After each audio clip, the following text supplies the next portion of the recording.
झूमिगो। दोस्तों कहते हैं कि अगर गुरु से ज्ञान मिल जाए तो साधना सफल हो जाती है। गायक में गायकी का हुनर कूट कूट कर भरा हो, मगर सुनने व देखने वाले आपकी प्रस्तुति से भाव विभोर न हो पाए, तब तक आपके टैलेंट का कोई मतलब नहीं रहता। झूमिगो के सभी प्रतिभागियों के परफॉर्मेंस में एक खास चमक नजर आ सके और मंच से दी गई इनकी प्रस्तुति दिलों में उतर जाने वाली हो, तो आइए देखें कितने खड़े उतरते हैं बुरांस के नगीने। आप सबका स्वागत है आज के जूमिंग क्लास में। अभी आप हीरा सिंह राणा जी की क्लास अटेंड करके आए हैं। मुझे पूरा उम्मीद है कि आप लोगों ने सुर ताल और लय के बारे में कई सारी जानकारियां प्राप्त की होंगी।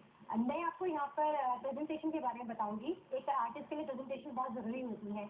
आप जब स्टेज पर परफॉर्म कर रहे हैं तो आपको किस तरह से खड़ा होना है, कैसे देखना है, क्या क्या आपका लुक रहना चाहिए, क्या आपकी कॉस्ट्यूम रहनी चाहिए, और किस तरह का आप गा रहे हैं तो उसके हिसाब से आपके फेस में एक्सप्रेशन कैसे होने चाहिए।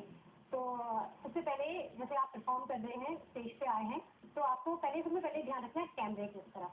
आपने अपना लुक कैमरे की तरफ लेना है। अगर आपका गाना मतलब बहुत खुशी का गाना है कोई, तो आपके चेहरे से वो बात झलकनी चाहिए। जो आप सिर्फ ना केवल गायकी से फील आनी चाहिए, बल्कि आपके फेस में आपके एक्सप्रेशन से भी पता चलना चाहिए कि आप उसमें सिर्फ डूब के गाना चाहिए, है ना। जो भी आपने सॉन्ग सेलेक्ट किया है उसको आप उसको पूरी तरह से उसका निभाना आपका काम है। फिर आप लोगों को कुछ चीज पूछना है मुझसे तो आप पूछ सकते हैं। मैडम मैं कॉस्ट्यूम के बारे में पूछना चाहूँगा। आप लोगों को ये ध्यान रखना है कि हम जिस ट्रेडिशनल अगर हम कोई सॉन्ग गा रहे हैं तो हमारी कॉस्ट्यूम भी ट्रेडिशनल होनी चाहिए। लेकिन ये ना कि आप कोई वैसा गाना आप फोक गा रहे हैं उसमें आप कोई मॉडर्न ड्रेस में आ गए तो वो नहीं चलेगा। तो गाने के साथ कॉस्ट्यूम का बहुत ज्यादा ध्यान रखना बहुत जरूरी है। मैं पवनदीप के बारे में कहना चाहूंगी। पवनदीप आप इधर आइए। जैसे आप गाना गाते हैं, आप बहुत अच्छा गाते हैं, लेकिन आपके चेहरे पे मतलब भाव नहीं आते, एक्सप्रेशन बिल्कुल फ्लैट रहता है आपका। आप परफॉर्म कर रहे हैं तो लोग आपको देख रहे हैं तो आपकी जो आप गायकी आपके चेहरे से झलकनी चाहिए, और आप एक आपका मुंह नहीं खुलता गाते हुए। तो आप थोड़ा कुछ गुनगुना के बताएं गाते हुए कुछ। अपनी तो सुरने वाली आँखों में, अपनी तो सुरने वाली आँखों में जरा में कह दिखे दे माया तू, हाँ जरा में कह दिखे दे माया तू। अब देखो आप गा बहुत अच्छे रहे, आपके सुर बहुत अच्छे लग रहे हैं, लेकिन आपका फेस है बिल्कुल फ्लैट है। आपने नोटिस किया, कुछ लगता है आपको कई लोगों ने बोला भी होगा। तो ये चीज आप जो गा रहे हैं तो वो आपके चेहरे में झलकनी चाहिए, आंखों से झलकनी चाहिए। और आप ऐसे अगर ये गाना गा रहे हैं तो आप कुछ फील आ सकते हैं। मतलब आपने जैसे माइक पकड़ा है, अपनी तो शर्मीली आँखों में, जो आप गा रहे हैं तो वो आप किसी के लिए गा रहे हैं। ये तो फेस पे थोड़ा स्माइलिंग रखो, ठीक है, समझिए ना आप बात। चलिए आप गा सकते हैं। सबसे बड़ी बात ये होती है कि जब आप स्टेज में हैं तो स्टेज पूरा कवर करें, ऑडियंस से इंटरेक्ट करें।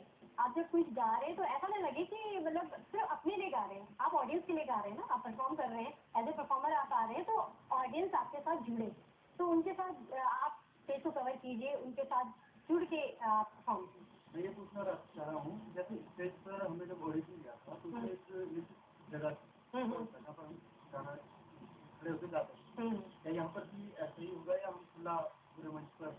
कैमरे में जहाँ तक जो लिमिटेशन होती है उस हिसाब से हम लोग काम करते हैं। लेकिन अगर आप स्टेज में प्रोग्राम कर रहे हैं एज ए परफॉर्मर, आगे भी कभी उसकी बात कर रहे हैं, तो उसमें आपको पूरा स्टेज कवर करना है। इधर के ऑडियंस से भी जुड़ना है, इधर के ऑडियंस से भी जुड़ना है। तब ऐसा कोई ऐसा नहीं लगे कि बस एक ही तरफ देख के आप गाना गा रहे हैं।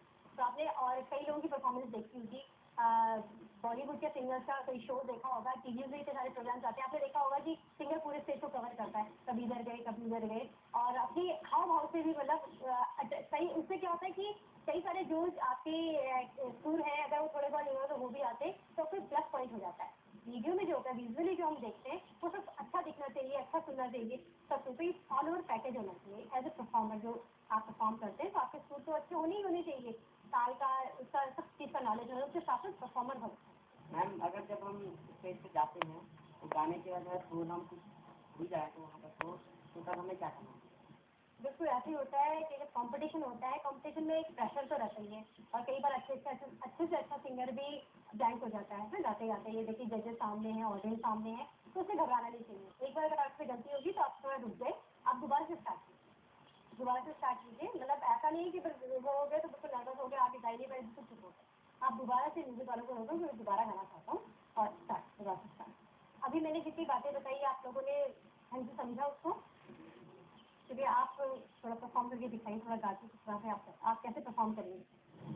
मन बसी मानी दखानी रात जाने की जाने क्या क्या करनी रात जाने की ऐसी नजर धोनी देखे दे मन बसी मानी दखानी रात जाने की। देखो सही आप मतलब आपको के एक्शन बड़े अच्छे दिए लेकिन एक्सप्रेशन अभी चेहरे पे नहीं आए और थोड़ा अपनी बॉडी को रिदम में रखिए ना। थोड़ा सा डांस जाने की जाने की ऐसी नजरी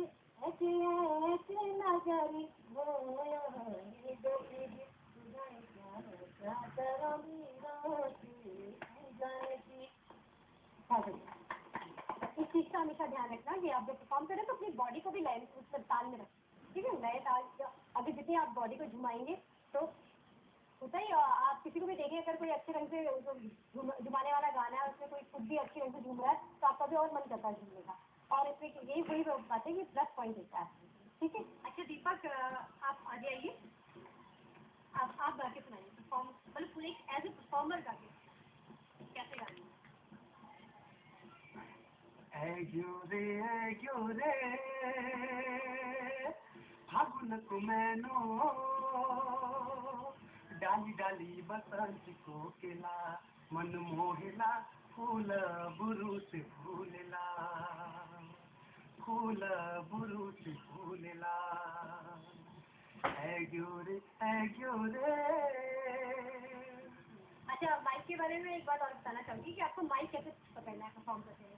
कई लोग क्या होता है माइक दीपक आप मुझे कहते माइक पकड़ते हैं तो ऐसा रहता है सबका कई लोग का यूँ करके पकड़ते हैं तो ऐसे नहीं होना चाहिए, माइक का पोजिशन ऐसे होनी चाहिए ये सामने, ठीक है? और इतना डिस्टेंस हो और इतना डिस्टेंस हो ताकि आपके फेस भी दिखे और वॉइस को जो कई बार हम बहुत जोर से बोलते हैं तो एकदम से अगर बहुत पास रखेंगे तो बहुत लाउड हो जाएगा एकदम से, तो इसमें क्या होता है बिल्कुल बैलेंस रहता है, ज़्यादा भी नहीं आएगी और बिल्कुल ये पोजीशन बिल्कुल नहीं है ऐसा रखना चाहिए, ठीक है? यू नो या फिर कई लोगों क्या होता है गाते हुए किसी का माइक इधर चल जाता है इधर गा रहे हैं मतलब वो ऐसे मस्त हो जाते हैं कि माइक का ध्यान नहीं दिया इधर इधर हो गया, तो माइक की पोजीशन हमेशा एक ही मुँह के सामने और कुछ क्वेश्चन रहेंगे। चलिए कई सारी जानकारी आपको मिल चुकी है परफॉर्मेंस के बारे में, किस तरह से आपने परफॉर्म करना है, प्रेजेंटेशन कैसे होनी चाहिए और बाकी मैं शुभकामनाएं देना चाहूँगी आगे की परफॉर्मेंस के लिए आपके लिए।